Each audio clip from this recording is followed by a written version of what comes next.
I understand that you're hardline and you say, look, if you supported him, I'm done with you. But if they genuinely have a change of heart, right? And why wouldn't you want to have more people on your side of the aisle? I think the one thing that's consistent with people that have changed their mind is there was an inherent selfishness they responded to. When something happened to them or somebody that looked like them or somebody they love, then they responded. Had it been happening to anybody else, they wouldn't have cared. So if your motivation is that, you have seen it damage people that you love, that's selfishness. And you voted in a very selfish way. So you're saying there's no room in politics, there's no room for forgiveness. What I've learned from Republicans is you draw your circles tight and keep it that way. The entire administration now is based on not proficiency, not professionalism, but loyalty. Loyalty. But to your point, that's Trump, right? And let's say he can't run again. So now you're just talking about whether someone is going to espouse the Republican platform or the Democrat platform, right? I don't think it's as simple as I was misled. I think you wanted to believe a thing. I think that you didn't care who it hurt as long as it wasn't you. And if it were brown and black people, all the more better for it. You know what's interesting? 2 weeks ago when I was on, 3 weeks ago I was on, you and I and Charles were talking about how Bill Maher was saying, the tariffs didn't hurt anybody and I drive down my street. 3 days later, the jobs report came out. And it talked about the people it hurt. Mm-hmm. When he goes to D.C. and he takes over the city under the pretext that it is lawless, who does he use? He's attacking cities with black mayors. You helped do that. He's rounding up brown people. You helped do that. Why would I trust you again? If you can't see the obvious danger to yourself or to the people looking around you, then you're ignorant, and why would I need to be around? I don't have to change your mind.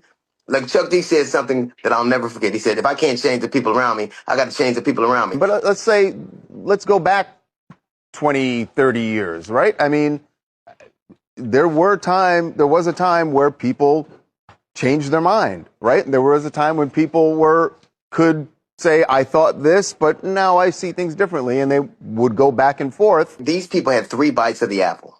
3 times. They saw him win an election. They saw what happened then. They saw him try to overthrow the government, and they still did it the 3rd time. Come on now. 3rd time's a charm. We're not talking about people. All those people, a great deal of those people made this mistake 3 times. Who the hell makes a mistake 3 times? When 3 times is on purpose.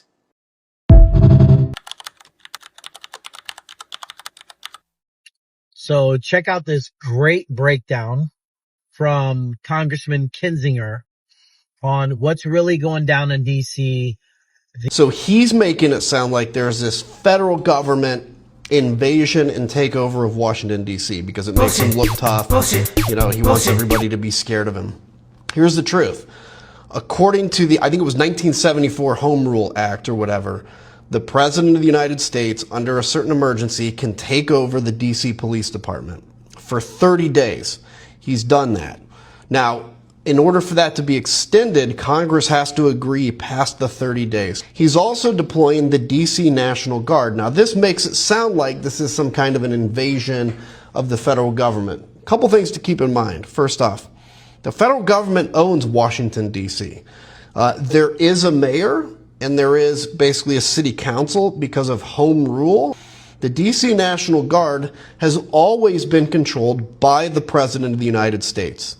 The mayors never controlled it. This was the whole thing on January 6th, where some of these kind of January 6th truthers say, like, the mayor or Nancy Pelosi didn't deploy the guard. They don't have control. The only person with control is the President of the United States, Donald Trump on January 6th and Donald Trump today. So if he is going to actually destroy home rule and say basically there is no self-governance of Washington, D.C., Congress would have to agree to that. And frankly, you'd have to cross the 60-vote threshold in the Senate. I don't see that happening. Now, is that good or bad? I don't like the optics of it. Actually, D.C. crime has been declining. It's still too high.